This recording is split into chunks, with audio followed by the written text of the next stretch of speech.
मेरी दोनों बहू का इस घर में स्वागत है। अंदर आ जाओ, तुम दोनों बहुत सुंदर हो, बहुत प्यारी हो। केसरी ऐसा सोचकर अपने मन में सोच रही होती है। अब मेरी दोनों बहू आ गई हैं, इस घर को अच्छे से संभाल लेंगी, जैसे कि मैंने संभाला है। ऊपर से अब ठंड में मुझे काम भी नहीं करना पड़ेगा। जैसा मैंने सोचा था उससे भी बहुत सुंदर है मेरा ससुराल। अपना ससुराल देखकर तो मुझे इतनी खुशी हो रही है कि बस क्या बताऊं। मेरी तो सारी ठंड भी भाग गई। यहाँ तो किसी चीज की कमी ही नहीं है। सच कहूँ तो बहुत सुंदर लग रहा है ससुराल। पहले तो मैंने बहुत गरीबी देखी है, लेकिन ससुराल में किसी चीज की कमी नहीं होगी क्योंकि सब बढ़िया है। दोनों बहू के चेहरे पर मुस्कान थी।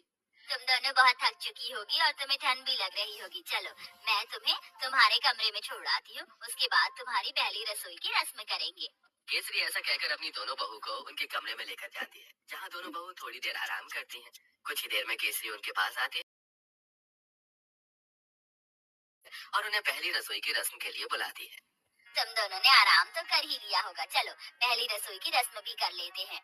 केसरी ऐसा कहने के बाद दोनों बहू को ठंड में रसोई में छोड़कर बाहर चली जाती है। थोड़ी ही देर में फिर से वो दोबारा आती है। मुझे माफ कर देना, मैं तो तुम्हें सामान निकाल कर देना ही भूल गई, अभी देती हूँ। केसरी रसोई में आकर एक कटोरी लेती है और उसमें 6 चम्मच चीनी डालती है, 2 गिलास दूध निकाल कर रख देती है और साथ में 2 कटोरी चावल निकाल के डोंगे में रख देती है।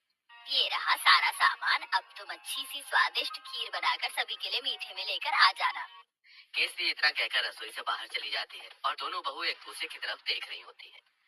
लगता है माँ जी हमें कुछ ज्यादा ही भली समझ रही हैं। मुझे तो लगता है कि उन्हें ये लग रहा होगा कि हमें खाना बनाना ही नहीं आता। चलो कोई बात नहीं, हम अपने हिसाब से बना लेते हैं। ज्यादा बनाएंगे ताकि रात को खाने को मिल जाए। खाने के बाद कुछ मीठा अच्छा लगता है।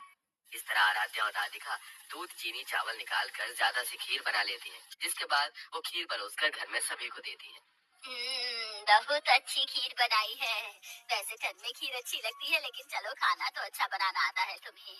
कितनी अच्छी बात है, मेरी बहू तो बिल्कुल मेरे जैसी आई है, थोड़े सामान में ही अच्छा खाना बनाना। केसरी ये सोचकर बहुत खुश हो रही होती है। वो कुछ देर बाद अपने कमरे में आराम करने चली जाती है। अब दोपहर का खाना बनाने की बारी आती है, तो दोनों बहू ठंड में रसोई में आती है। कुछ ही देर में केसरी भी रसोई में आती है। अरे इस वक्त तुम रसोई में क्या कर रही हो? माँ जी हमने सोचा कि समय पर ही दोपहर का खाना बना देते हैं। अरे दोपहर के खाने की क्या जरूरत है, सीधा शाम को खाना बनाना चाहिए ना। वैसे भी ठंड में इतनी भूख कहाँ लगती है। और इस पतीले में क्या रखा है? केसरी तब पतीले को देखती है तो उसके अंदर खीर होती है। हे भगवान, इतनी सारी खीर! तुम दोनों ने इतनी सारी खीर कैसे बना दी, जबकि मैंने तुम्हें सिर्फ 2 कटोरी चावल दिए थे, 2 गिलास दूध दिया था। अरे माँ जी, हमने ज्यादा इसलिए बना ली थी ताकि हम रात तक आराम से खीर खाते रहें। हे भगवान, तुम्हारा पेट है कि कुआं? आज के बाद ऐसा बिल्कुल नहीं होना चाहिए। जितना मैं सामान दूंगी उतना ही बनेगा। ठंड में इतना खाना कोई नहीं खाता। लेकिन माँ जी, लेकिन लेकिन कुछ नहीं। इस घर को चलाना है या घर की बर्बादी करनी है? आज से ही अपने कान में आटा लगा लो, फिर ये गलती नहीं होनी चाहिए। राम राम राम, इतनी सारी खीर देखकर कहीं आज मुझे हार्ट अटैक ही ना आ जाए। ऐसा बोलते बोलते केसरी अपने कमरे में चली जाती है और दोनों बहू ठंड में कांपते हुए एक दूसरे को देखती रह जाती हैं। फिर आती है रात को खाना बनाने की बारी। तो रात को जब खाना बनाने दोनों बहू ठंड से कांपते हुए रसोई में जाती हैं, उनसे पहले वहाँ केसरी मौजूद होती है। उसने पहले ही सब कुछ गिनती करके निकाला होता है। देखो बहू, ये 1 बैंगन है, 4 आलू है, साथ में मैंने आटा निकाल कर रख दिया है। इस आटे में से केवल 10 रोटी बननी चाहिए। 2 मेरी, 4 तुम दोनों की और 4 दोनों मेरे बेटों की।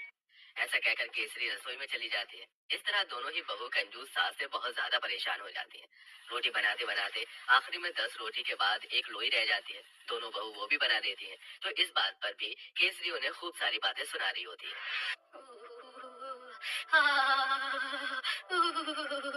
बहुत ठंड लग रही है। एक तो घर के सारे काम करो, ऊपर से खाना भी बनाओ, तो गिनती का मेरा तो पेट भी नहीं भरता। पता नहीं कंजूस सास हमें कुछ खाने क्यों नहीं देती। सही बोल रही हो। ऊपर से रसोई में काम करते हुए ठंड लगती है। हमारी सास हमें एक हीटर भी नहीं ला कर दे सकती। वैसे मुझे बहुत जोरों से भूख लगी है। 2 रोटी में मेरा क्या होगा। एक आखिरी में 10 रोटी के बाद एक लोई रह जाती है। दोनों बहू वो भी बना देती हैं। तो इस बात पर भी केसरी उन्हें खूब सारी बातें सुना रही होती है।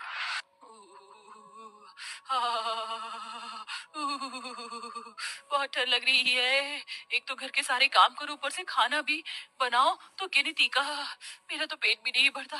पता नहीं कंजूस सास हमें कुछ खाने क्यों नहीं देती।